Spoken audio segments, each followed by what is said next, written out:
I'm a millionaire, and went into despair upon hearing the waitress's last name at the cafe. The same as... The morning sun cast a golden glow over Guanajuato as I stepped out of my car, the familiar hustle and bustle of the city already in full swing. At 55, I'd grown accustomed to the routine: wake up, check on the hotels, meetings, more meetings, and then home to an empty house. But today, something felt different. A restlessness I couldn't quite name had driven me to this little cafe tucked away in a corner of the city I'd called home for decades. As I pushed open the door, the rich aroma of coffee enveloped me, and for a moment, I was transported back to mornings with Alejandra, my late wife. Her laughter, her smile, the way she'd curl her fingers around a steaming mug, these memories were as vivid as they were painful. 5 years had passed since her passing, and yet the void she left seemed to grow larger with each passing day. I settled into a corner table, absently scanning the menu. The cafe was quaint, nothing like the upscale restaurants in my hotel chain, but it had a charm that even I, Arturo Velasco, couldn't deny. As I contemplated whether to stick with my usual black coffee or try something new, Alejandra always encouraged me to step out of my comfort zone. A young waitress approached my table. "Good morning, sir. What can I get for you today?" Her voice was warm, with a hint of enthusiasm that seemed genuine rather than practiced. I looked up, ready to place my order, but the words caught in my throat. The girl, she couldn't have been more than 25, had a smile that was hauntingly familiar. Her eyes, a deep brown with flecks of gold, seemed to look right through me, just like... "Sir," she prompted gently, her smile unwavering. I shook my head, trying to clear the fog of memories. "I'm sorry. I was lost in thought. I'll have a cappuccino, please." She nodded, jotting down my order. As she turned to leave, she paused and looked back at me. "You know, life's too short for just black coffee. It's good to try something new now and then." The world around me seemed to freeze. Those words, they were Alejandra's words, verbatim, the exact phrase she'd use whenever I'd fall back into old habits. I stared at the young waitress, my heart pounding in my chest. It wasn't just the words, it was the inflection, the slight tilt of her head as she said them. For a moment I could have sworn I was looking at a younger version of my Alejandra. "I'm sorry," I managed to stammer. "What did you say your name was?" She smiled again, that eerily familiar smile. "I didn't, but it's Elena. Elena Fuentes." Elena. Not Alejandra. Of course not. I forced a smile, trying to mask the turmoil of emotions swirling within me. "Thank you, Elena. I look forward to trying something new." As she walked away, I couldn't help but follow her with my eyes. The way she moved, the gentle sway of her dark hair. It was also reminiscent of Alejandra. I shook my head, trying to rationalize these thoughts. It was impossible, of course. Just a coincidence, a trick of my grieving mind, perhaps. But as I sat there waiting for my cappuccino, I couldn't shake the feeling that there was more to this. In my years as a businessman, I'd learned to trust my instincts. And right now, every instinct was screaming that there was a mystery here, one that somehow connected this young waitress to my beloved Alejandra. I pulled out my phone, quickly canceling my meetings for the day. Whatever was happening here, I needed to understand it. As Elena returned with my cappuccino, I made a silent vow to myself and to Alejandra's memory. I would unravel this mystery, no matter where it led me. "Here you go, sir," Elena said, placing the steaming cup before me. "Enjoy your cappuccino." I thanked her, my mind already racing with questions. Who was this girl? How did she know Alejandra's exact words? And why did I feel so drawn to her?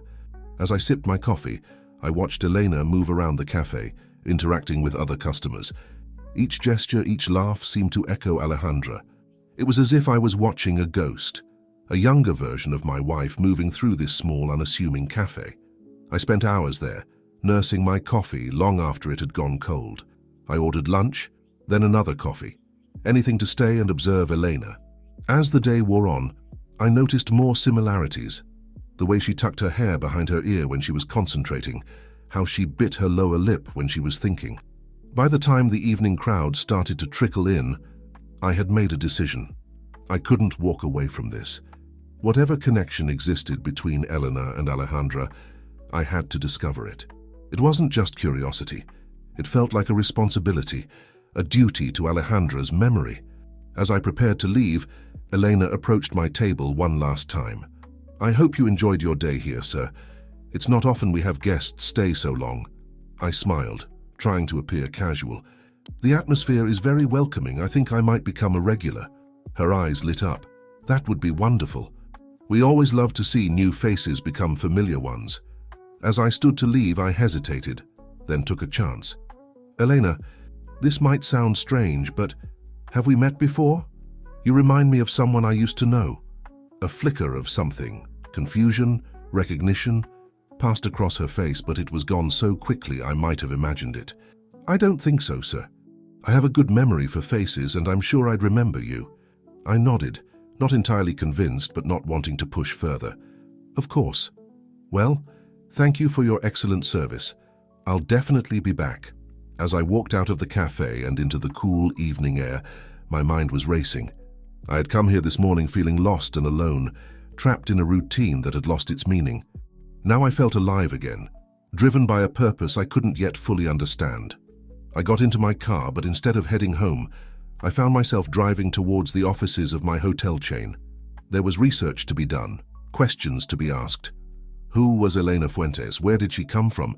And most importantly, what was her connection to my Alejandra? As I drove through the vibrant streets of Guanajuato, I felt a mix of excitement and trepidation. I was stepping into the unknown, chasing a mystery that might lead nowhere. But for the first time in years, I felt a spark of hope. Maybe, just maybe, this was the beginning of something that would change everything.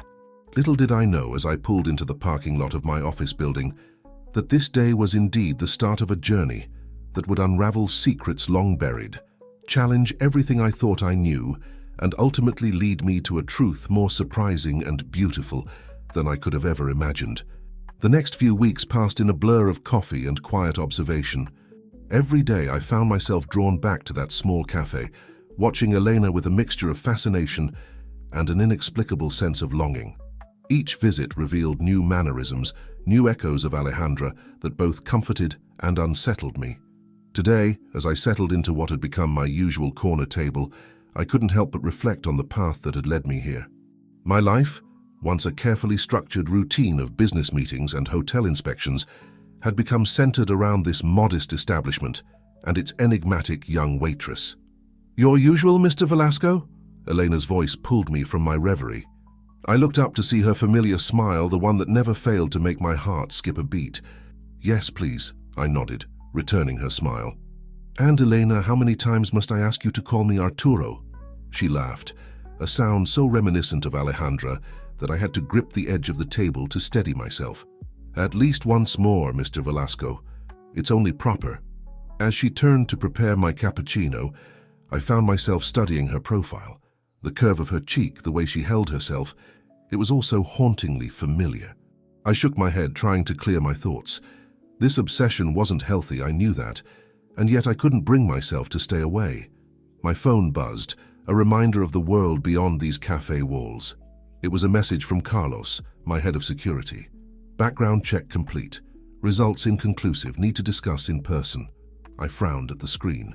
Over the past weeks, I'd discreetly put my resources to work, trying to uncover any information about Elena's past.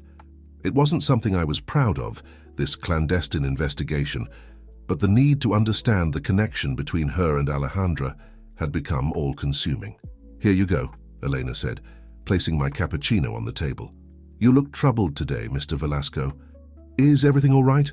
I looked up, startled by her perceptiveness. Another trait she shared with Alejandra, that uncanny ability to read people.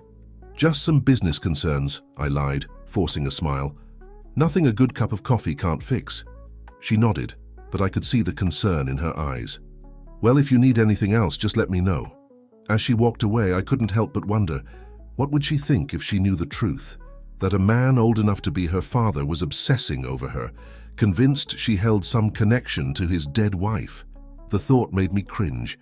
I sipped my coffee, my mind wandering back to the last conversation I'd had with Alejandra before her passing. We'd been discussing the future, our plans for retirement.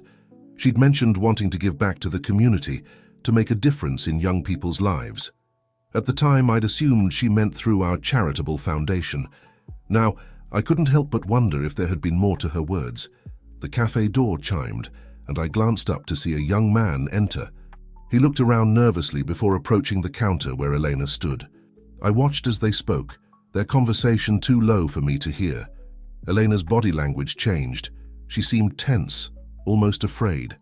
Without thinking, I stood up and moved closer, pretending to study the pastry display. "Need to know the truth, Elena," the young man was saying. "You can't keep running from your past." Elena's voice was barely above a whisper. "I told you, Marco, I don't want anything to do with that life anymore. Please, just leave me alone." "But what about your mother?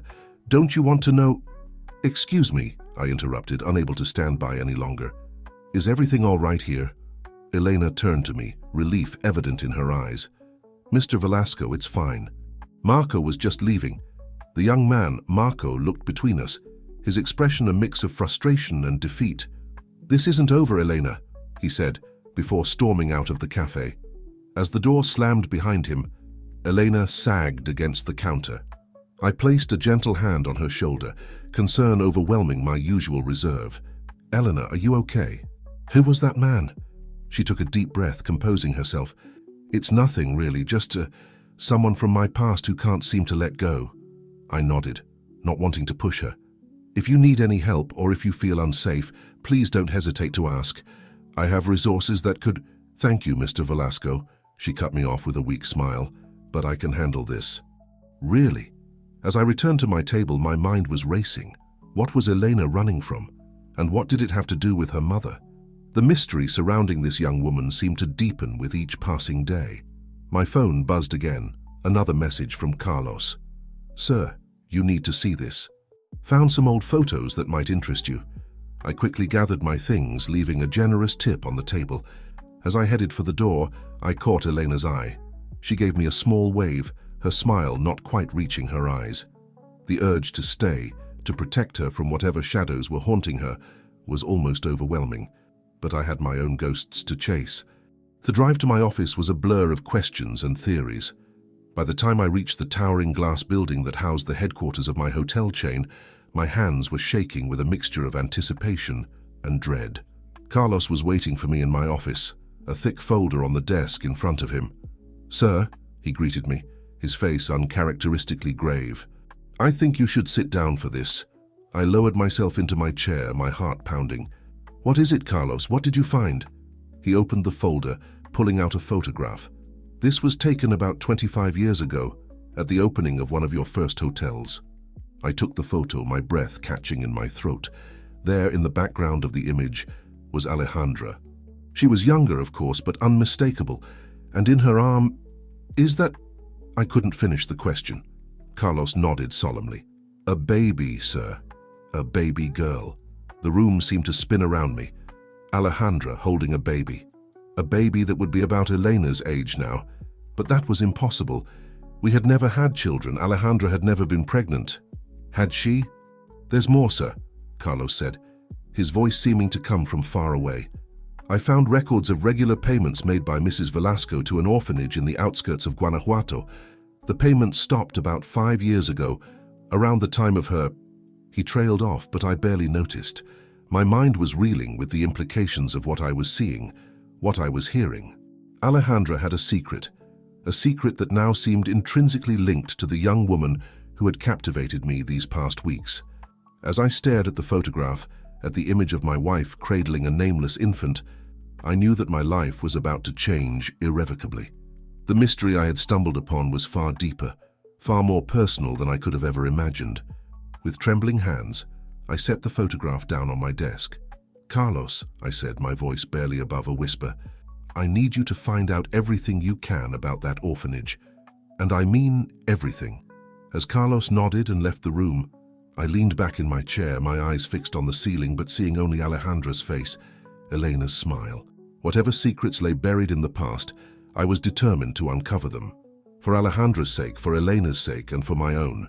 Little did I know, as the sun set over Guanajuato, painting the sky in hues of orange and pink, that the journey I was embarking on would lead me to truths both beautiful and heartbreaking, and ultimately change the course of not just my life, but the lives of those I had yet to truly know.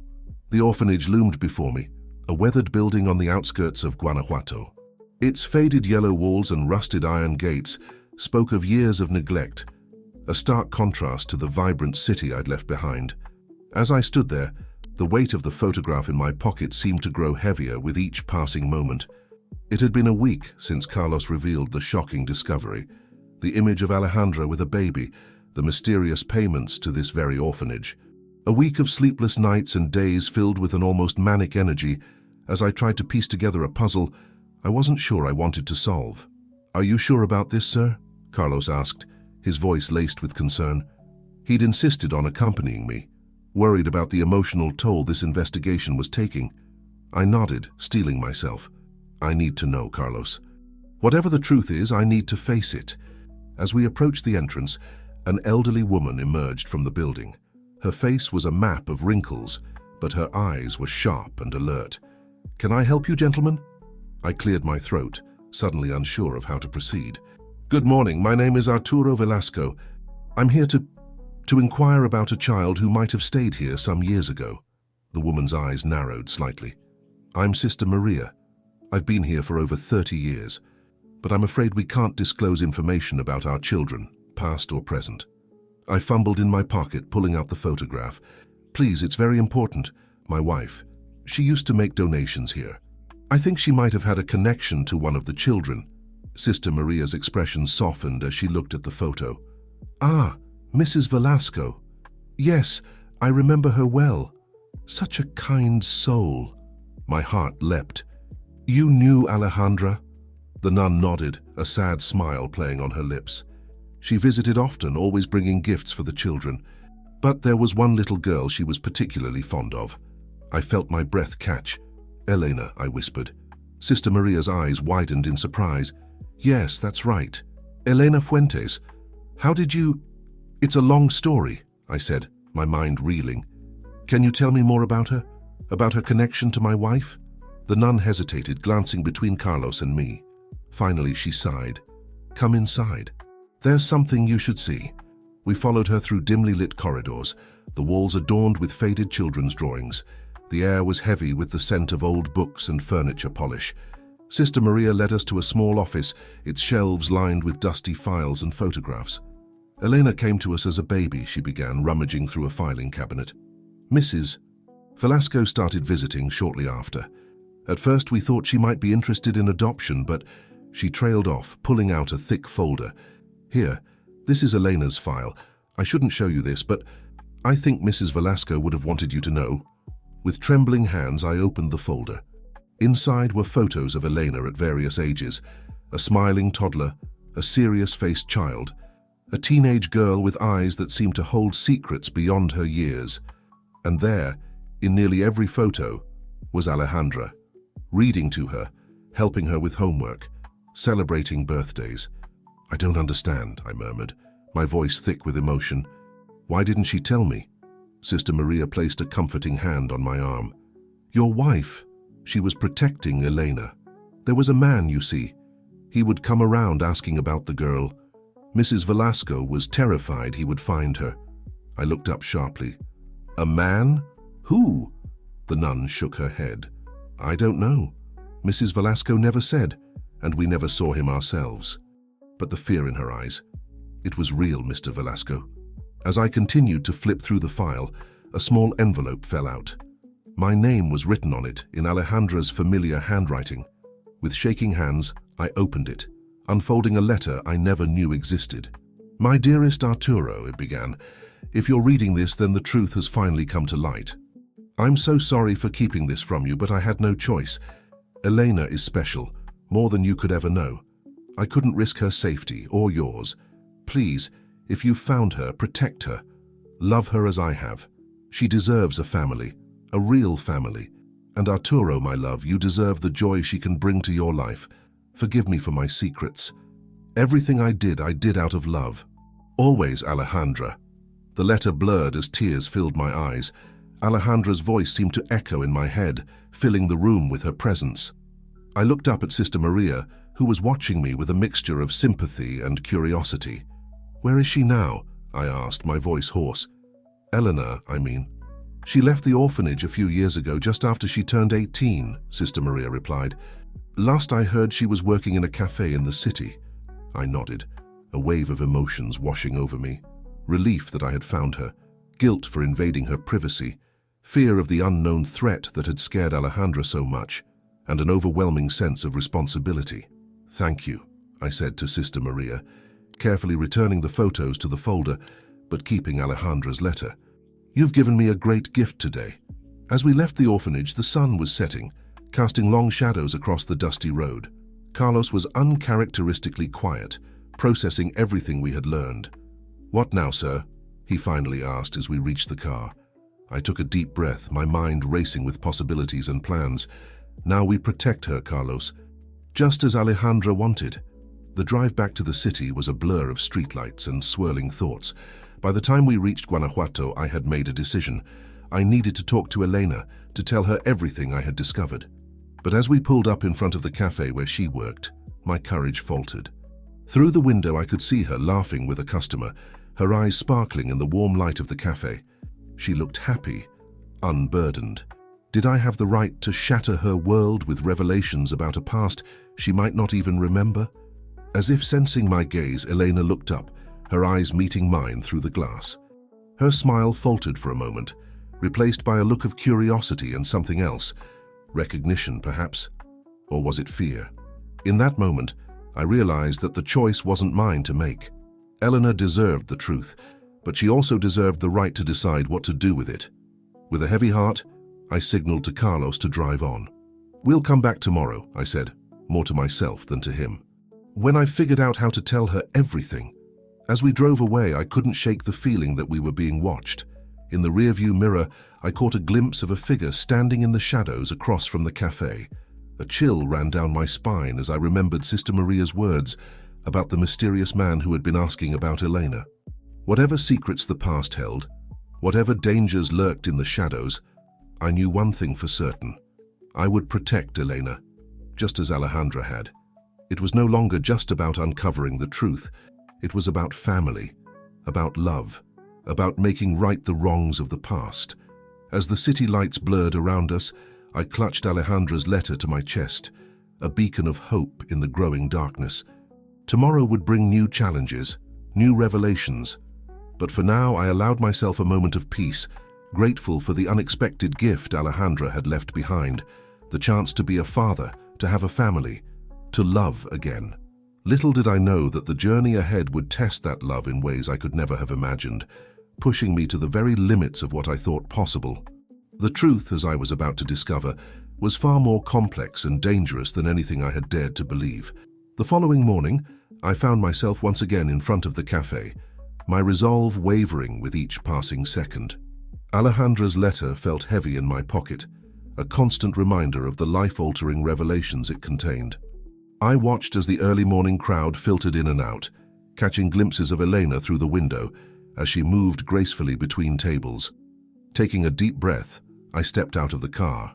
"Wait here," I instructed Carlos, who nodded silently, his eyes scanning the street for any signs of trouble.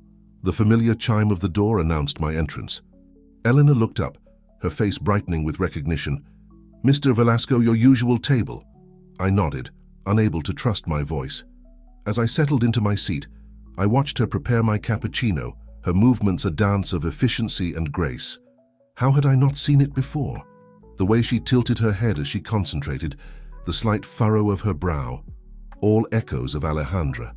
"Here you go," Elena said, placing the steaming cup before me. "You look different today. Is everything all right?" I cleared my throat, willing my racing heart to slow. "Elena, there's something I need to talk to you about. Something important."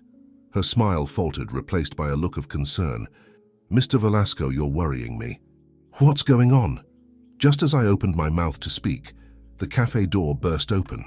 A man in a dark suit strode in, his eyes locked on Elena. I recognized him immediately, the figure I'd seen in the shadows the night before. Elena's face drained of color. "Marco," she whispered, her voice trembling. "What are you doing here?" The man, Marco, ignored her question, his gaze sweeping the cafe before settling on me. "So, you're the one who's been asking questions," he said, his voice low and threatening. I thought I made it clear that Elena's past was off limits. I stood slowly, positioning myself between Marco and Elena. "I don't know who you are or what you want," but I suggest you leave. Now." Marco's laugh was cold, devoid of humor. "You have no idea what you're getting involved in, old man. This is bigger than you can imagine. Please." Elena's voice came from behind me, filled with a mixture of fear and determination. "Just leave us alone. I told you I want nothing to do with that life anymore." Marco's expression softened slightly as he looked at Elena. "You can't run from who you are, Elena. Your father—" "My father is dead," Elena cut him off sharply. "And I'm not that little girl anymore. I've made my choice." The tension in the air was palpable. Other patrons were starting to notice, their conversations dying down as they watched the scene unfold. I could see Carlos through the window, poised to intervene if necessary. "Elena," I said softly, not taking my eyes off Marco, "go to the back room. Call the police." She hesitated for a moment before nodding and retreating. Marco made a move to follow her, but I stepped in his path. "You're making a mistake," he growled. "You have no idea what forces you're messing with." Before I could respond, the cafe door opened again. This time an elderly woman entered, her presence immediately commanding attention. Her silver hair was pulled back in a severe bun, and her eyes, sharp and piercing, swept across the room before landing on Marco. "That's enough," she said, her voice firm and authoritative. "Marco, we're leaving now." To my surprise, Marco's demeanor changed instantly. He straightened, a look of respect and fear crossing his face. "Yes, Doña Victoria," he murmured, backing away. The woman, Doña Victoria, turned her gaze to me. For a moment I felt as though she was looking straight through me, seeing every secret, every fear. Then, unexpectedly, she smiled. "Mr. Velasco," she said, her voice softer now. "I apologize for this unfortunate incident. Perhaps we could arrange a more civilized meeting to discuss matters of mutual interest." I blinked, taken aback by her knowledge of my name and her sudden shift in tone. I'm not sure what you mean." She reached into her purse, pulling out a business card. "Call this number when you're ready to learn the truth. About Elena, about your wife, but about everything." As she handed me the card, her fingers brushed against mine. I felt a jolt, as if some unspoken message had passed between us. Before I could respond, she turned and left, Marco following obediently behind her.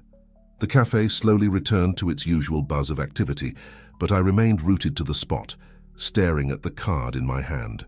"Victoria Montoya," it read, with a phone number underneath. No title, no company name, just a name and a number. "Mr. Velasco?" Elena's voice snapped me out of my daze. She had returned from the back room, her face pale but composed. "Who was that woman? Hanaz, what did you want to talk to me about?" I looked at her, really looked at her, seeing not just the echoes of Alejandra, but the unique individual she was. In that moment, I made a decision. "Elena," I said gently, "there's something you need to know. About your past, about my wife, about us." Her eyes widened, a mix of fear and curiosity swirling in their depths. "What do you mean?" I gestured to a quiet corner of the cafe. "Let's sit down, it's a long story, and I think it's time you heard it." As we settled into our seats, I could feel the weight of Alejandra's letter in my pocket, the business card burning in my hand. Whatever I was about to reveal, I knew it would change both our lives forever. But as I looked at Elena, saw the strength and resilience in her eyes, I felt a surge of hope. Whatever challenges lay ahead, we would face them together. I took a deep breath and began to speak, unraveling the threads of a story that had begun long before either of us knew, a tale of love, sacrifice, and secrets that spanned decades. As I spoke, I watched Elena's expressions change: shock, disbelief, anger, and finally a glimmer of understanding. Outside, the sun climbed higher in the sky, casting long shadows across the cafe floor. In the distance, I could see Carlos still waiting vigilantly by the car, and beyond him, the sprawling cityscape of Guanajuato. Somewhere out there, Doña Victoria and Marco were plotting their next move, holding pieces of a puzzle I was only beginning to understand. But here, in this moment, none of that mattered.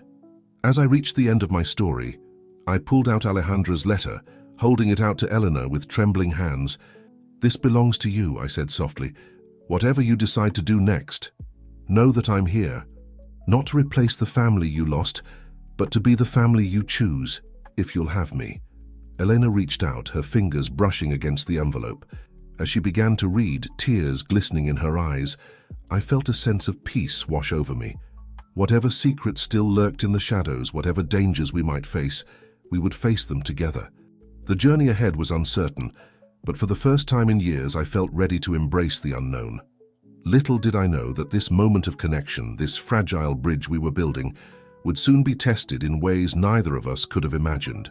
The past was not done with us yet, and the future held challenges that would push us to our very limits.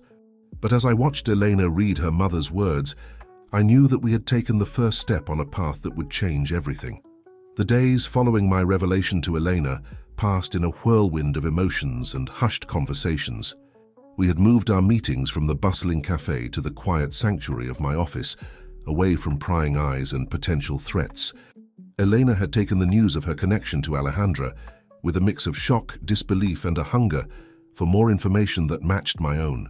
Today, as we sat across from each other, the setting sun painting the sky in hues of orange and pink outside my office window, I could see the turmoil in Elena's eyes. She held Alejandra's letter in her hands, her fingers tracing the words as if trying to absorb them through touch alone. "I still can't believe it," she murmured, looking up at me. "All these years, I thought I was alone in the world. And now," I leaned forward, my heart aching for the lost years, the missed opportunities.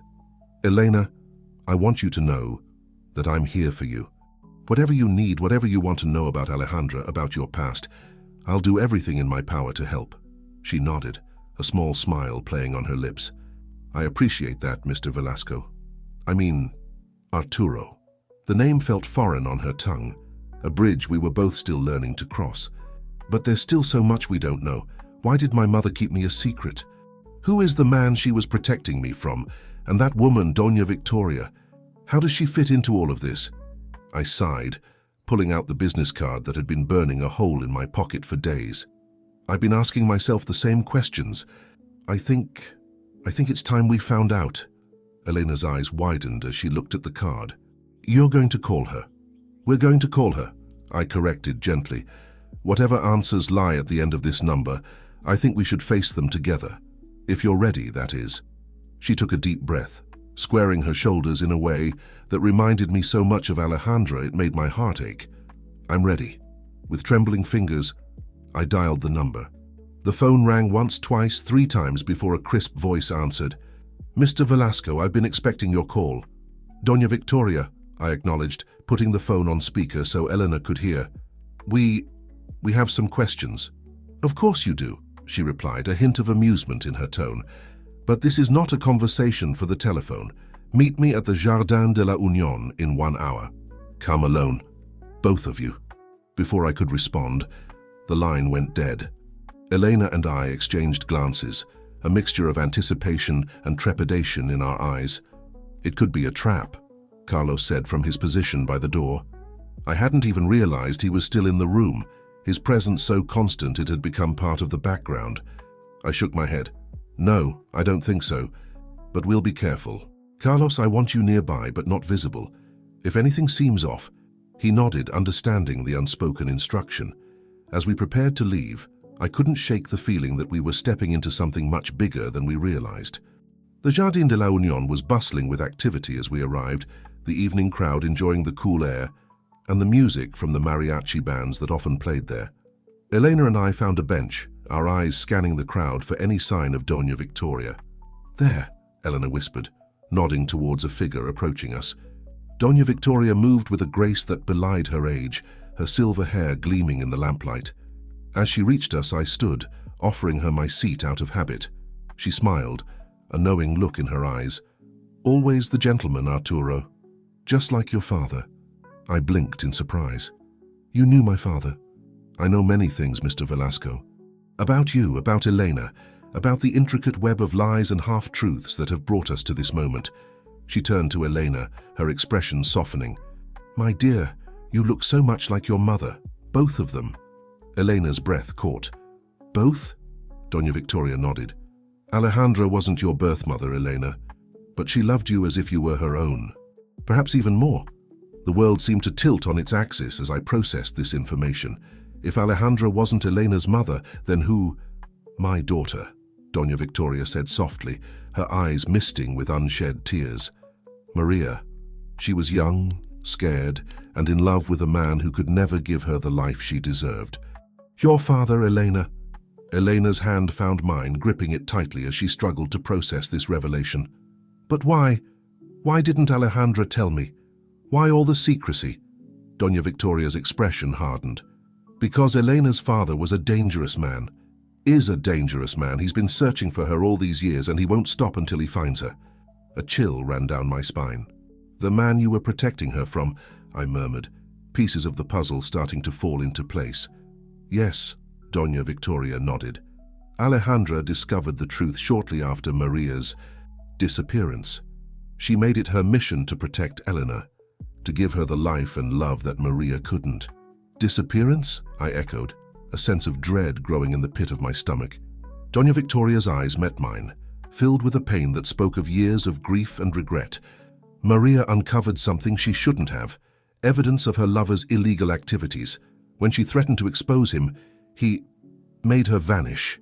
Elena's grip on my hand tightened, her voice barely above a whisper. Is she? I don't know, Doña Victoria admitted. I've spent years searching, hoping, but I've never found proof one way or the other. The weight of these revelations hung heavy in the air. I could see Elena struggling to reconcile this new reality with everything she had believed about herself, about her past. Why are you telling us this now? I asked, a hint of suspicion creeping into my voice. Why did you send Marco to threaten us?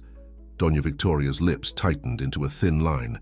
Marco was not supposed to approach you. He's overzealous in his desire to protect our family. But make no mistake, the threat is real. Elena's father has resurfaced, more powerful and dangerous than ever. He knows she's in Guanajuato and he's closing in. Elena's voice shook as she spoke. What does he want with me? After all these years? Power, Doña Victoria said simply. Control, and a key to unlocking secrets that could topple empires. Secrets that, whether you know it or not, Elena, are locked away in your memories. As if on cue, a commotion erupted at the far end of the Jardine. I saw Carlos emerge from the shadows, his hand reaching for his concealed weapon as he scanned the crowd. We've lingered too long, Doña Victoria said, rising swiftly. They've found us. You must go now. Trust no one but each other. Wait, I called as she turned to leave. How can we contact you? She pressed a small, ornate key into my hand. When the time is right, you'll know how to use this. Protect each other. And remember, the truth is both your greatest weapon and your greatest vulnerability. With that, she melted into the crowd, leaving Elena and me standing alone, clutching each other's hands like lifelines in a storm. As Carlos rushed towards us, his face etched with concern, I knew that our lives had irrevocably changed. The mystery that had begun with a chance encounter in a small cafe had exploded into something far more dangerous and complex than I could have ever imagined. I looked at Elena, saw the determination blazing in her eyes despite the fear, and made a silent vow. Whatever came next, whatever dangers we faced, I would protect her.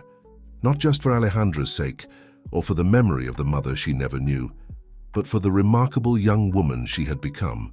As we hurried through the darkening streets of Guanajuato, the key heavy in my pocket and the weight of newfound truths on our shoulders, I couldn't shake the feeling that this was just the beginning. The real test, the true unraveling of decades of secrets and lies, was yet to come. And somewhere out there, a dangerous man was drawing ever closer, driven by a desire for power and control that threatened to destroy everything and everyone in its path. Our race against time, against the shadows of the past, had only just begun. The safe house Carlos had arranged was a modest apartment on the outskirts of Guanajuato, far from the bustling tourist areas and the prying eyes that seemed to lurk around every corner. As Elena and I settled into the sparse living room, the events of the past few hours weighed heavily upon us. I watched Elena as she paced the small space, her fingers absently tracing the outline of Alejandra's letter in her pocket. The revelations in the Jardín de la Unión had shaken her to her core, and I could see the myriad of emotions playing across her face: confusion, anger, fear, and a desperate hunger for more answers. "How are you holding up?" I asked softly, breaking the tense silence that had enveloped us since our hasty departure from the Jardín. She stopped pacing and turned to me, her eyes glistening with unshed tears. "I don't know, Arturo. Yesterday, I was just Elena Fuentes, a waitress with no family and a mysterious past. Now I'm the daughter of a woman I never knew, the target of a dangerous man I've never met, and apparently the key to some earth-shattering secrets. How am I supposed to process all of this?" I stood, crossing the room to stand before her. Hesitantly, I placed my hands on her shoulders, relieved when she didn't pull away. "One step at a time," I said gently. "We'll figure this out together, Elena, I promise." She nodded, taking a deep breath to steady herself. "Tell me about her," she said suddenly, looking up at me with a mixture of hope and trepidation. "About Alejandra. About my mother."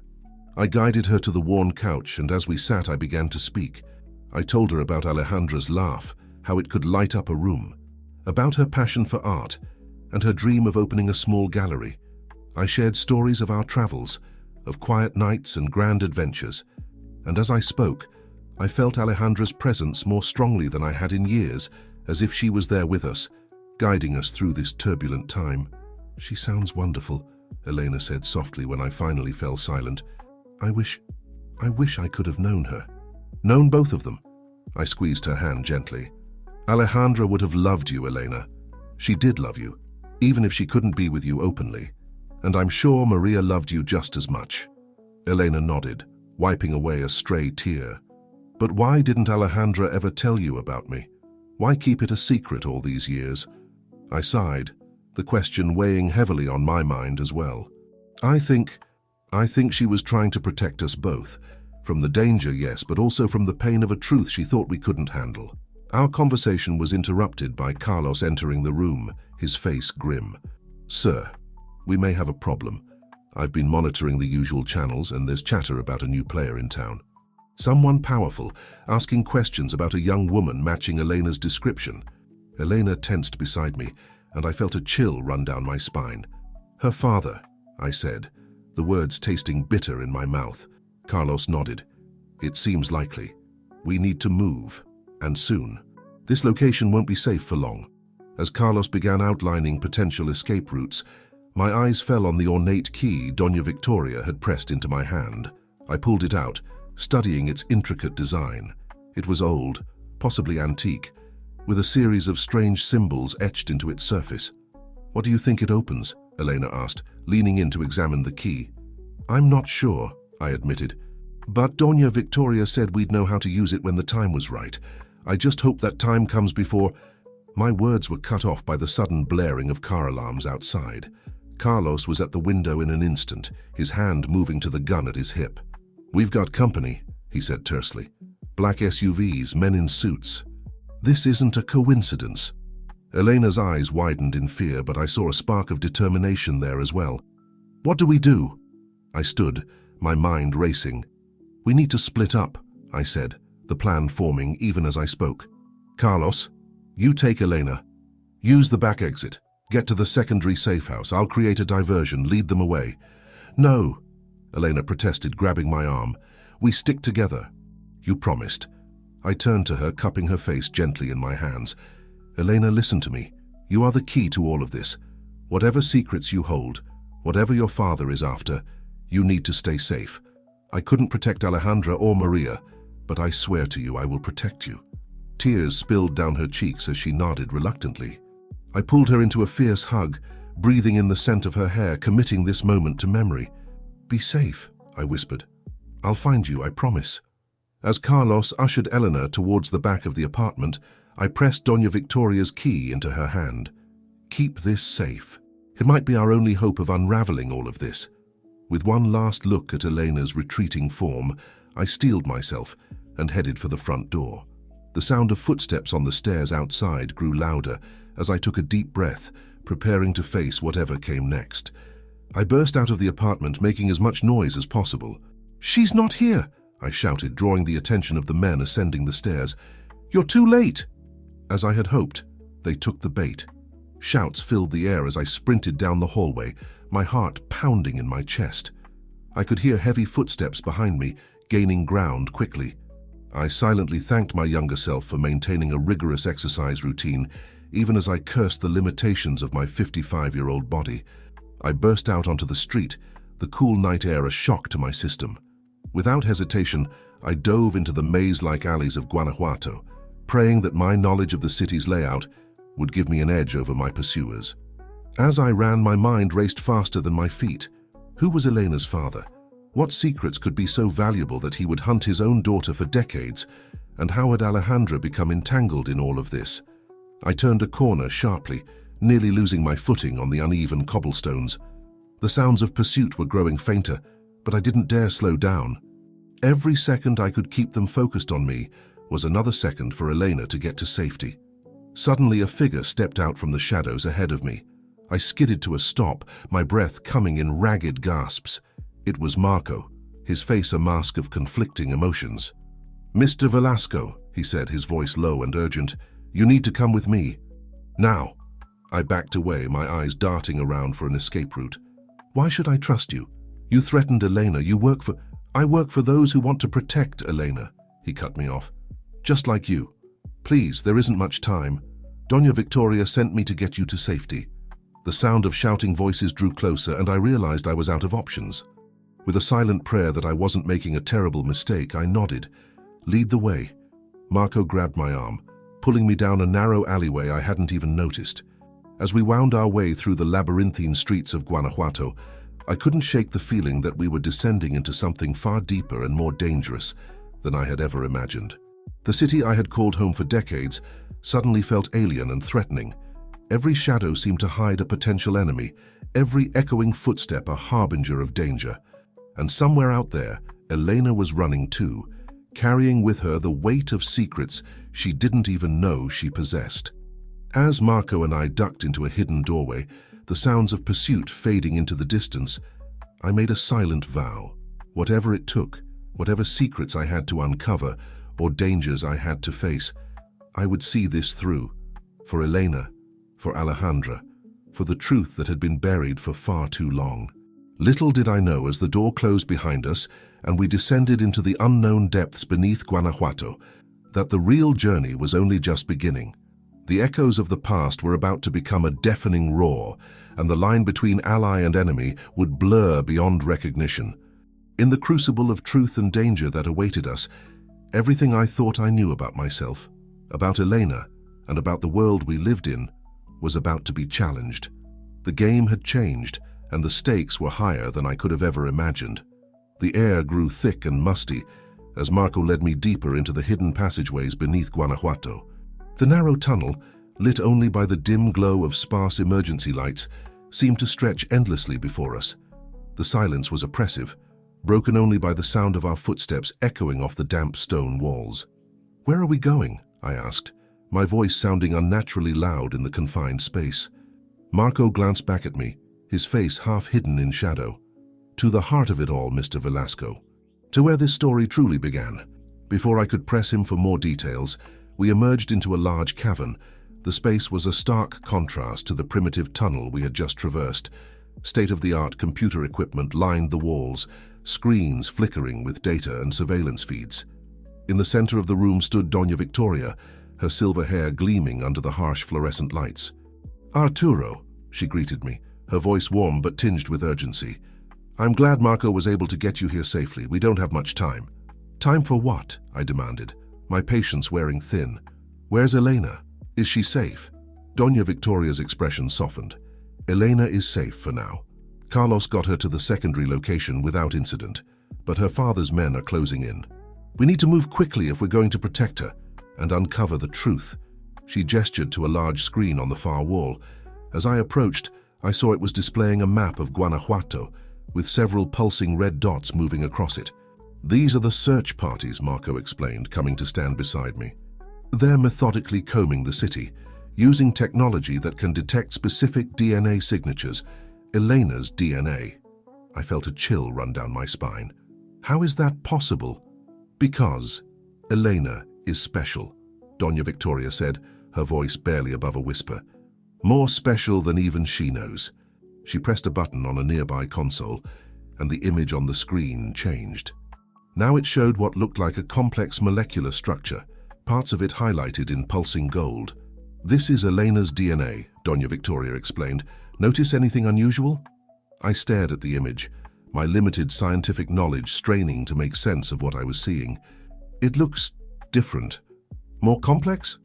Marco nodded. "Elena's genetic structure is unique. It's why her father has been hunting her all these years, why Alejandra went to such lengths to protect her." "I don't understand," I said, frustration creeping into my voice. "What does this mean? What makes Elena so special?" Doña Victoria took a deep breath, as if steeling herself for what she was about to say. "Elena's DNA contains the key to unlocking human potential beyond anything we've ever imagined. Enhanced intelligence, accelerated healing, even the potential for extended longevity.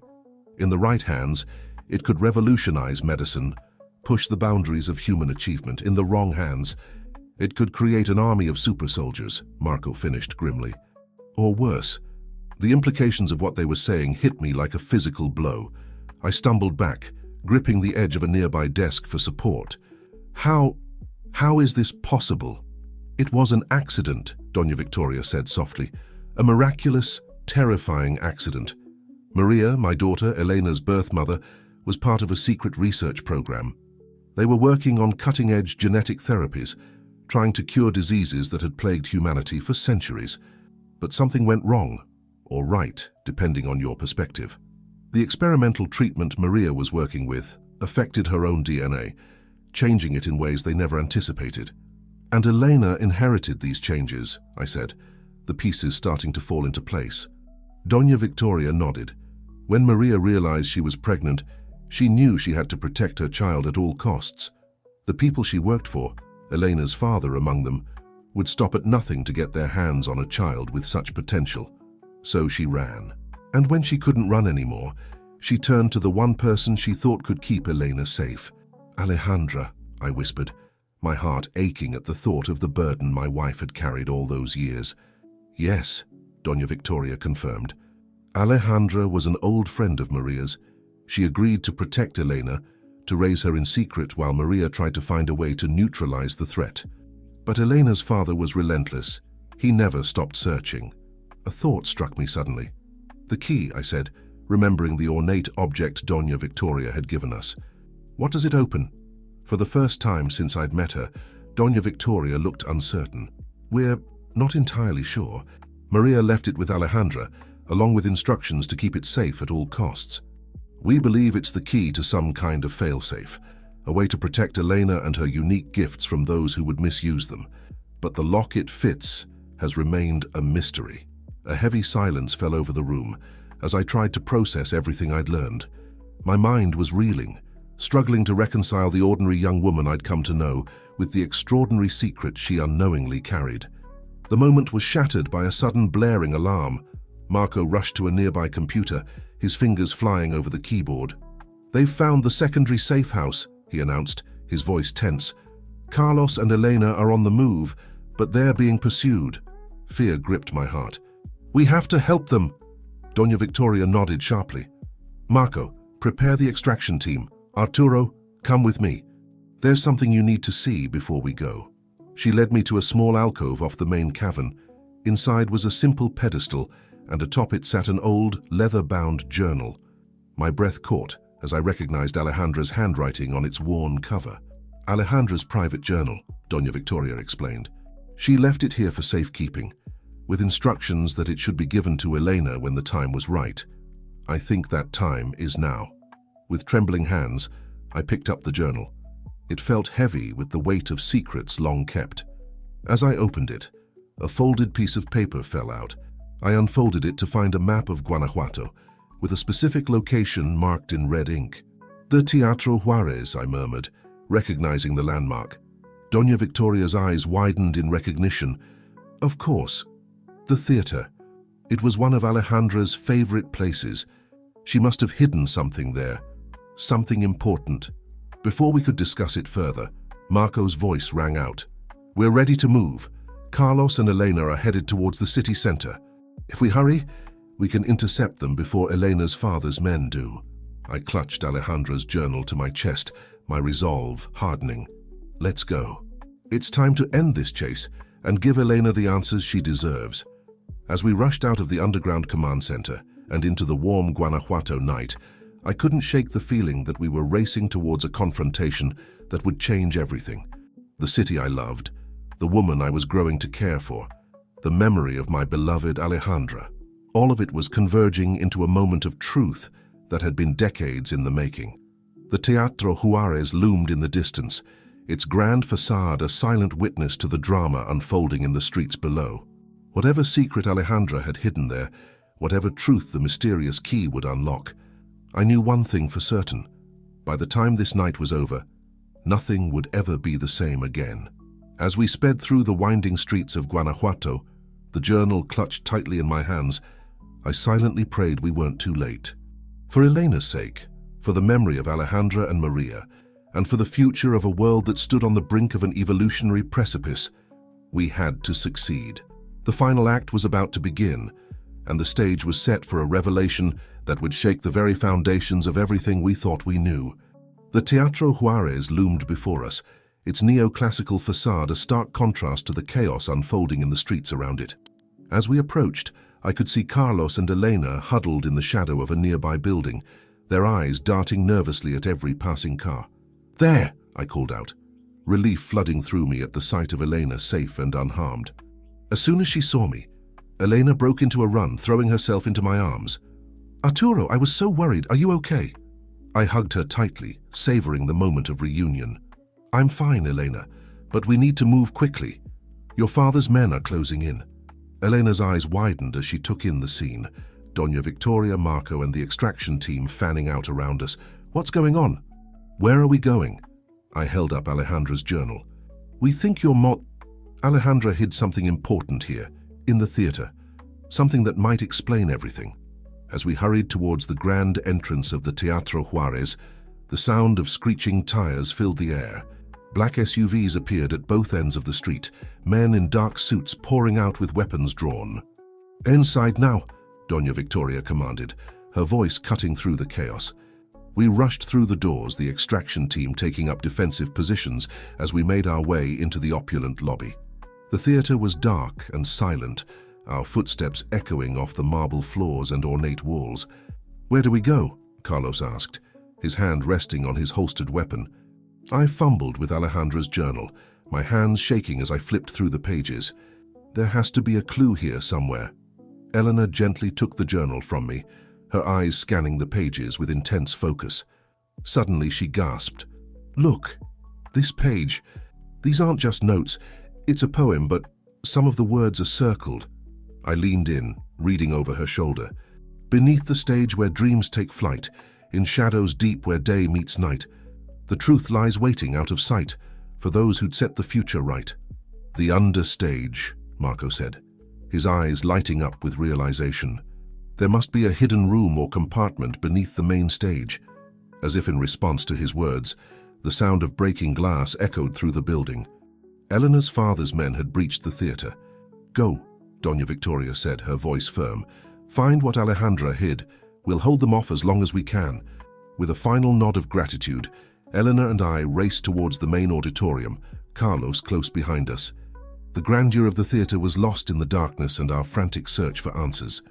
We found the access to the understage, a small nondescript door that would have been easy to overlook if we weren't searching for it. As we descended the narrow stairs, the sounds of conflict above grew muffled and distant. The space beneath the stage was a maze of support beams and old set pieces.